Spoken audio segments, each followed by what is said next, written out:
So part 3. Now comes the sanding. We're going to sand, and we're just going to sand the legs down, and then we're going to sand the support beams that'll come out from here to here separately. But we have to do some prep work to that first. So we're going to start the sanding, and we're going to be using a belt sander for that. Put these on there, smooth them out as best I can, get rid of some of these crazy gaps. As far as this stuff here, I've noticed a gap developed there. That should be fine. That's usually just the wood expanding and contracting. We're going to take care of that here in a minute. And then probably fill it in with some wood putty, but we're just going to make these surfaces smooth.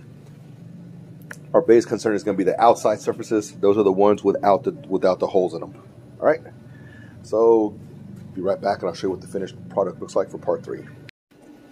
All right, so the next thing we're going to be doing is, so I sanded it down, right? Now we're going to get my propane tank, my trusty torch, and we're going to start burning this wood. We're going to get a little char on it, on all sides, front, back, and sides. Left, front, back, and side to side. After it cools down, we're going to go ahead and scrape it off with I have a flap wheel here. It's like a nylon flap wheel that we're going to use to take this the extra char off of it. And we're going to do that here too, and into the support beams. We're going to do the support beam separate and then assemble it after the fact. In addition, as I started sanding this down, it should have kind of came out smooth like this, but we did have some seams and gaps, so I went ahead and I made a paste out of some wood glue and some of the sawdust I had left over just to cover up those seams. Once we char it and sand it down and stuff, it'll be fine. So yeah, we're going to start that process right now. In case you're wondering, I've had this thing for years. Bought it at Harbor Freight for like 15 bucks.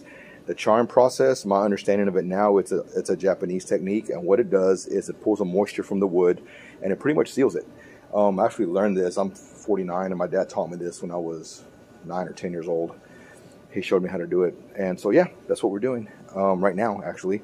And as soon as we get it charred, and before the actual what do you call it? Before the actual scraping of it off, I'll show you what it looks like, and then I'll show you the finished product at the end of that. So stay tuned, and we'll be right back. All right, and so after the charring process, this is before the cleanup too. I still got to go over it with that flap wheel and get all this stuff off. But this is what it looks like for now. Not too bad, huh? There's the other leg in the back. Really nice. Excuse my mess. It's just been hell here lately. But yeah, so I'm going to do that part tomorrow. You won't know it's tomorrow, but it'll be tomorrow because I'm just so freaking tired. It's been a long day.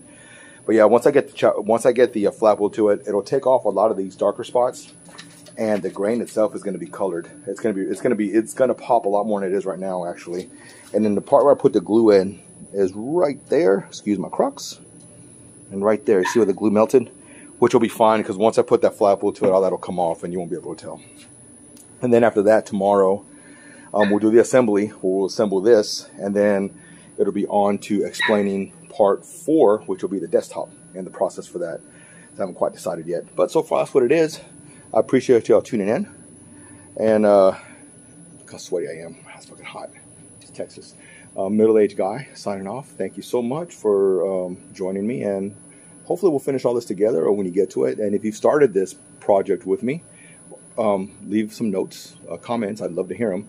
Any questions, by all means, leave them down there, and I'll be happy to help you out. Or maybe you can help me out. Who knows? It is a community. Thank you so much for your time. Middle-aged guy signing off. Peace. So, here we are.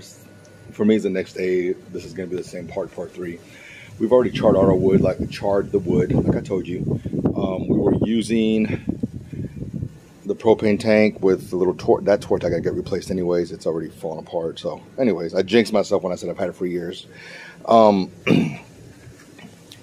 By the way, if you want to get a propane tank, just to let you know, these are like 40 bucks at Lowe's, and to refill them where I'm at, and it's 20 pounds, it's like $18.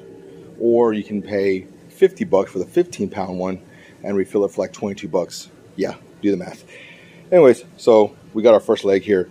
We're going to use this nylon, stiff nylon flapper wheel and knock off this char. It's going to knock off not all of it, but some of it, and it's going to bring out the color. We're going to have to do this to all sides, front, back, side to side, as a famous poet once said. Got to do it to these two and to the other set of wheels. So let me finish this first one here. Let me finish the first side, and this is the back side. This is going to be the inside of it. As you can tell, that's where the holes are. Usually I do fill them, but I don't know, I'm feeling kind of lazy. I may not. But yeah, let me just get this side done. I'll show you what it looks like after the fact. So just hang tight. We'll be right back. So as you can see, this is after the sanding with the flap wheel, which is, let me show y'all. This one here that I bought, it's okay. I'm not too really impressed with it, but it's a little bit easier. I know some of you are going to say, why don't you use a wire brush, because that's what they normally use. It's because my hands get tired and I'm getting old. So this is the after. Excuse Molly. This is the after. So like I said, I tried to wire brush this flap wheel for the first time. And you can tell, ooh, it's hot out here. And now look at me. Oh my goodness. Yeah, I wear a mask, goggles, you know, all the good PPE. All this right here is because I just got through taking my PPE off. But back to this. Whoops. So yeah, so we're having a change in plan here right now. I was gonna do this and then assemble it, but I've changed my mind. I think I've decided on is I'm gonna get a colored stain. Maybe like a nice blue, and I'm going to stain all this wood with a colored stain, and I'm going to seal it. It's either going to be a poly seal, maybe even an epoxy seal, I don't know yet. If y'all are wondering about, excuse my hands there, like the legs and stuff like that, well, it's furniture, so it all gets adjustable leg at the bottom. So yeah, we're almost done. Thanks for hanging in there for part 3. I'll be seeing y'all soon. Thanks for looking in. This is Middle Aged Guy signing off. Molly running her mouth. And I'll check y'all later. Peace.